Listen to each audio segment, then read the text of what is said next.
ಆದರೆ ಒಂದು ವಿಷಯ ವೀಕ್ಷಕರೇ, ಹೊರಗಡೆ ಗಾಂಜಾ ಸಿಗೋದು ಕಷ್ಟ. ನೀವು ಹುಡುಕಾಡಿ ನೋಡೋಣ, ಗೊತ್ತಿದ್ದವ್ರಿಗೆ ಮಾತ್ರ ಗೊತ್ತಿರುತ್ತೆ ಗಾಂಜಾ ಎಲ್ಲಿರುತ್ತೆ ಅಂತೇಳಿ. ಜೈಲೊಳಗಡೆ ಗಾಂಜಾ ಸಿಗತ್ತೆ. ನನಗೆ ಆಶ್ಚರ್ಯ ಆಗೋದೇನು ಗೊತ್ತಾ, ಇವತ್ತು ಹೋಮ್ ಮಿನಿಸ್ಟರ್ ಹೇಳ್ತಾರೆ ಏನು ಮಾಡೋಕ್ಕಾಗತ್ತೆ. ಅರೆ, ಇಂಥ ಹೇಳಿಕೆಗಳನ್ನು ನಮ್ಮ ನಾಯಕರಿಂದ ನಾವು ನಿರೀಕ್ಷೆ ಮಾಡ್ತೀವಾ? ಸುಮಲತಾ ಅಂಬರೀಷ್ ಏನು ಹೇಳಿದರು? ಏನು ಮಾಡೋಕ್ಕಾಗತ್ತೆ. ನೀವು ಇದನ್ನು ಪ್ರಶ್ನೆ ಮಾಡಿದ್ರ ಅಂದರೆ ಮಾಧ್ಯಮಕ್ಕೆ. ನೀವು MP ಆಗಿ ಏನು ಪ್ರಶ್ನೆ ಮಾಡಿದ್ರಿ? ಆಗತ್ತೆ, ಬದಲಾವಣೆ ಮಾಡೋಕ್ಕಾಗಲ್ವಾ? ಆಗತ್ತೆ ಬದಲಾವಣೆ ಮಾಡೋಕ್ಕೆ. ಒಂದು ಉದಾಹರಣೆ ಕೊಡಲಾ? ಇವತ್ತು BV ರಮೇಶ್ ನನಗೊಂದು ಮೆಸೇಜ್ ಹಾಕಿದ್ರು, ಚೆನ್ನಾಗಿತ್ತು. ಏನು ಹೇಳಿದ್ರು ಗೊತ್ತಾ ಅವರು? ಹೌದು, ನಿಜ ಅನ್ನಿಸ್ತು ನನಗೆ.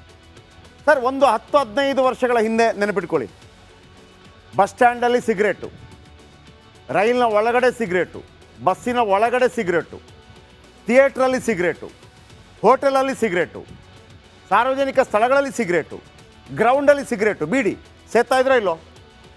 ಸೇರ್ತಾ ಇದ್ರೋ ಇಲ್ಲೋ? ಬಸ್ ಒಳಗಡೆ ಪುಕ್ಕು ಸೇರ್ತಾ ಇದ್ರು. ಇವತ್ತಿದೆಯಾ?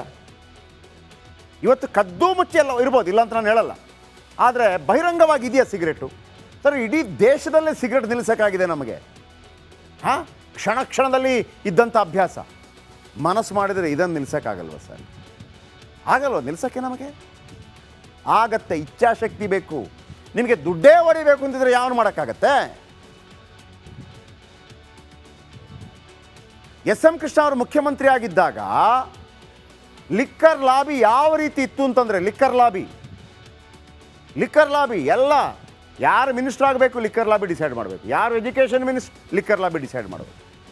SM ಕೃಷ್ಣ ಲಿಕ್ಕರ್ ಲಾಬಿಯನ್ನು ಮೇಂಟೈನ್ ಮಾಡ್ತಾ ಲಿಕ್ಕರ್ ಲಾಬಿಯನ್ನು ಹೆಂಗೆ ಸರ್ವನಾಶ ಮಾಡಿಬಿಟ್ರು ಅಂದರೆ ಸೆಕೆಂಡ್ಸ್ ಅಂತ ಒಂದು ಬಿಟ್ಬಿಟ್ರು. ಅದು ಅದರ ಬಗ್ಗೆ ಗೊತ್ತಿದ್ದವ್ರು ಗೊತ್ತಾಗುತ್ತೆ. ಇವತ್ತು ಲಿಕ್ಕರ್ ಲಾಬಿನೇ ಇಲ್ಲ. ಅದಕ್ಕೆ ಒಬ್ಬ ನಾಯಕನಾಗಿದ್ದವನಿಗೆ ತನ್ನ ಸಮಾಜದ ಬಗ್ಗೆ, ತನ್ನ ದೇಶದ ಬಗ್ಗೆ, ತನ್ನ ಜನರ ಬಗ್ಗೆ ಕಳಕಳಿ ಇರಬೇಕು, ಪ್ರೀತಿ ಇರಬೇಕು. ಆಮೇಲೆ ಅವನಿಗೆ ಒಂದು ದೂರದೃಷ್ಟಿ ಇರಬೇಕು. ಇಲ್ಲಾಂತಂದರೆ ಏನು ಮಾಡೋಕ್ಕಾಗಲ್ಲ. ನಾನು ಅದಕ್ಕೆ ಮೊನ್ನೆ ಹೇಳ್ತಾ ಇದ್ದದ್ದು, ಮುಖ್ಯಮಂತ್ರಿಗಳ ಆದೇಶಕ್ಕೆ, ಉಪಮುಖ್ಯಮಂತ್ರಿಗಳ ಆದೇಶಕ್ಕೆ ಅಥವಾ ಹೋಮ್ ಮಿನಿಸ್ಟರ್ಗಳ ಆದೇಶಕ್ಕೆ ಕವಡೆ ಕಾಸಿನ ಕಿಮ್ಮತ್ತಿಲ್ಲ ಅಂತಂದರೆ ವಿಲ್ಸನ್ ಗಾರ್ಡನ್ ನಾಗರಣ್ಯ CM ಮಾಡಿಬಿಡೋಣ.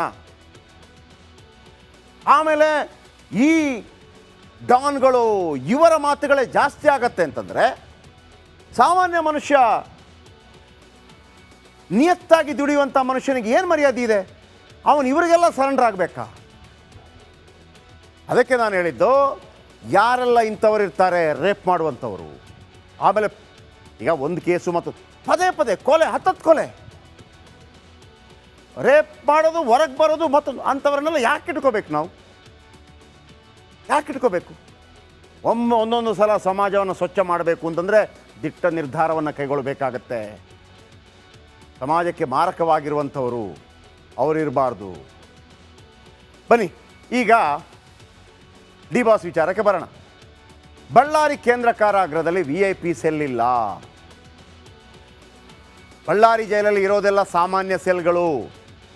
ಇದೀಗ ದರ್ಶನ್ ಸಾಮಾನ್ಯ ಖೈದಿಯಂತೆ ಅಲ್ಲಿರಬೇಕಾಗತ್ತೆ. ಹೊರ ಭದ್ರತಾ ವಿಭಾಗದ ಸೆಲ್ನಲ್ಲಿ ಇಡಲಾಗತ್ತೆ. ಹೊರ ಭದ್ರತಾ ವಿಭಾಗದಲ್ಲಿ ಕೇವಲ 11 ಸೆಲ್ಗಳಿವೆ. ಒಂದು ಸೆಲ್ನಲ್ಲಿ 2 ಖೈದಿಗಳು ಇರಲೇಬೇಕು. ಹೀಗಾಗಿ ದರ್ಶನ್ಗೆ ಹೊಸ ರೂಮ್ಮೇಟ್ ಸಿಗ್ತಾರೆ. ಪ್ರತಿಯೊಂದು ಸೆಲ್ 10x10 ಅಡಿ ಅಗಲ ಹೊಂದಿದೆ. ಎಷ್ಟು 10x10 ಅಂದರೆ? ಎಷ್ಟು 10x10 ಅಂದರೆ? ನೋಡಿ, ನಾನು 5.8 ಇದ್ದೀನಿ, ನಿಂತಿಟ್ಕೊಳ್ಳಿ. ನನಗಿಂತ ಒಂದು 4 ಫೀಟ್ ಜಾಸ್ತಿ, 10. ದರ್ಶನ್ ಅವರು 6.2 ಇದ್ದಾರೆ, ಅವರಿಗಿಂತ 3 ಫೀಟ್ ಜಾಸ್ತಿ ಇರುತ್ತೆ. 10 ಮೇಲ್ಗಡೆ 10 ಈ ಥರ ಸೆಲ್. 11 ಸೆಲ್ಗೆ 24 ಗಂಟೆ ಕೂಡ ಭದ್ರತಾ ವ್ಯವಸ್ಥೆ ಇರುತ್ತೆ.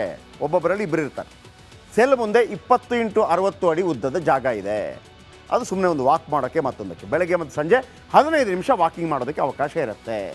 15 ನಿಮಿಷ ಆಗ್ತಾ ಇದ್ದ ಹಾಗೆ ಮತ್ತೆ ಸೆಲ್ ಸೇರಲೇಬೇಕು. ಸೆಲ್ನಲ್ಲಿ ಬಾತ್ರೂಮ್ ಇರುತ್ತೆ, ಶೌಚಾಲಯದ ವ್ಯವಸ್ಥೆ ಕೂಡ ಇರುತ್ತೆ. ಸ್ನಾನ ಮಾಡಲು ತಣ್ಣೀರು ಮಾತ್ರ ಕೊಡಲಾಗುತ್ತೆ. 11 ಸೆಲ್ನಲ್ಲಿ ಶಿವಮೊಗ್ಗ, ಹಾಸನ, ಬೆಂಗಳೂರು, ಮಂಗಳೂರು ಮೂಲದ ಖೈದಿಗಳನ್ನು ಇಡಲಾಗಿದೆ. ಇದು ಯಾವ ರೀತಿ ಇರುತ್ತೆ ಅಂತೇಳಿ ಮತ್ತೊಮ್ಮೆ ಹೇಳ್ತಾ ಇದ್ದೀನಿ. ಸೆಂಟ್ರಲ್ ಜೈಲಿನಿಂದ ಇವತ್ತು ಬಳ್ಳಾರಿಗೆ ಹೋಗೋದಕ್ಕೆ ಯಾರು ಕಾರಣವಾಗಿದ್ದು? ಈ ಒಂದು ಫೋಟೋ ಮತ್ತು ಆ ಒಂದು ವಿಡಿಯೋ ಯಾರು ತೆಗೆದಿದ್ದು? ದರ್ಶನ್ ಅಭಿಮಾನಿಗಳೇ ತೆಗೆದಿದ್ದು. ಎಸ್, ಇನ್ನು ಜಯಸಿಂಹ ಇದ್ದಾನಲ್ಲ, ಈಗ ನಾನು ಹೇಳಿದ್ನಲ್ಲ ಜಯಸಿಂಹ, ನಾನು ಹೇಳಿದೆ ಈಗಷ್ಟೇ ಅವನ್ನ ಎತ್ತಾಕೊಂಡು ಹೋಗ್ತಾರೆ ಅಂತ. ಜಯಸಿಂಹನ ಮಾತನ್ನು ಬಳ್ಳಾರಿ SP ಶೋಭಾರಾಣಿ ಅಲ್ಲಗೆಳೆದಿದ್ದಾರೆ. ಜೈಲಲ್ಲಿ ಗಾಂಜಾ ಸಿಗುತ್ತೆ ಅನ್ನೋದೆಲ್ಲ ಸುಳ್ಳು, ಜಯಶೀಲನನ್ನು ಕರೆಸಿ ಒಮ್ಮೆ ಮಾತಾಡ್ತೇನೆ ಅಂತ ಹೇಳಿದ್ದಾರೆ. ಕೇಳಿಸ್ಕೊ. ಹಣ ಕೊಟ್ರೆ ಗಾಂಜಾ ಎಲ್ಲ ಸಿಗುತ್ತೆ, ಇಲ್ಲ ಅದು ಎಲ್ಲ ಸುಳ್ಳು. ಅದು ಆ ಥರ ಯಾವುದೂ ಒಂದು ಇದಿಲ್ಲ. ಇವನ್ ಆ ಥರ ಯಾವುದೇ ಮಾಹಿತಿ ಇಲ್ಲ. ಆ ಥರ ಇದ್ದಿದ್ರೆ ಯಾಕೆ ಹಿಂಗಿರ್ತೀವಿ? ಅವರೊಬ್ಬರೇ ಹೇಳ್ತಾ ಇದ್ದಾರೆ, ಈಗ ಬೇರೆ ಎಷ್ಟು ಜನ ಹೋಗಿದ್ದಾರೆ. ಆ ಥರ ಯಾವುದೂ ಇಲ್ಲ. ಆದರೂ ಸಹ ಅವರು ನಿಮಗೆ ಹೇಳಿದ್ದಾರೆ, ಮೀಡಿಯಾ ಮುಂದೆ ಹೇಳಿದ್ದಾರೆ. ಅವ್ರನ್ನ ಕರೆಸಿ ಏನದು ಅಂತ ವಿಚಾರಣೆ ಮಾಡ್ತೀವಿ. ಜಯಸಿಂಹನಿಗೆ ಮತ್ತೊಮ್ಮೆ ಏರೋಪ್ಲೇನ್ ಹತ್ತಿಸ್ತಾರೆ. ಈಗ ಇನ್ನು ಪವಿತ್ರ ಗೌಡ ವಿಚಾರಕ್ಕೆ ಬರೋಣ. ಪವಿತ್ರ ಗೌಡ ಅವರ ವಿಚಾರಣೆಯನ್ನು 31ಕ್ಕೆ ಮುಂದೂಡಲಾಗಿದೆ. ಬೇಲ್ ವಿಚಾರ. ಬಹುಶಃ ಪವಿತ್ರ ಗೌಡ ಅವರಿಗೆ ಬೇಲ್ ಸಿಗೋ ಸಾಧ್ಯತೆ ಇದೆ. ಈ ನಡುವೆ ಪವಿತ್ರ ಗೌಡ ದರ್ಶನ್ ಅವರಿಗೆ ಶಾಕ್ ಕೊಟ್ಟಿದ್ದಾಳಂತೆ. ನಾನು ಕಪಾಳಕ್ಕೆ ಹೊಡೆದಿದ್ದು ಸತ್ಯ, ಆದರೆ ಕಪಾಳಕ್ಕೆ ಹೊಡೆದಿದ್ದಕ್ಕೆ ರೇಣುಕಾಸ್ವಾಮಿ ಸತ್ತಿಲ್ಲ. ಮತ್ತೆ ಹೆಂಗೆ ಸತ್ರು? ಡಿ ಗ್ಯಾಂಗ್ ಹೊಡೆತ ತಾಳದೆ ಸತ್ತಿದ್ದಾರೆ ಅಂತ ಪವಿತ್ರ ಪರ ವಕೀಲರು ಪರೋಕ್ಷವಾಗಿ ಹೇಳಿದ್ದಾರಂತೆ. ಬನ್ನಿ ಇದರ ಬಗ್ಗೆ ಒಂದು ಮಾಹಿತಿ.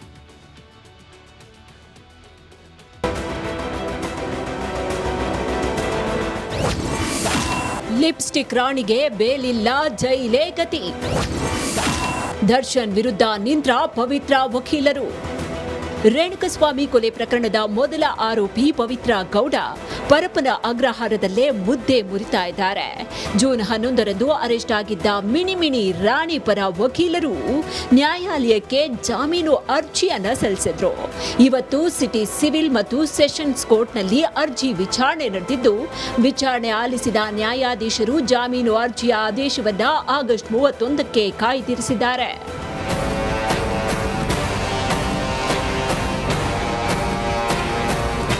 ಮೊದಲು ವಾದ ಮಂಡಿಸಿದ ಸರ್ಕಾರಿ ವಕೀಲ ಪ್ರಸನ್ನ ಕುಮಾರ್ ರೇಣುಕಸ್ವಾಮಿ ಕೊಲೆ ಪ್ರಕರಣದ ಕೆಲವು ವಿಚಾರಗಳನ್ನ ಬಿಚ್ಚಿಟ್ರು.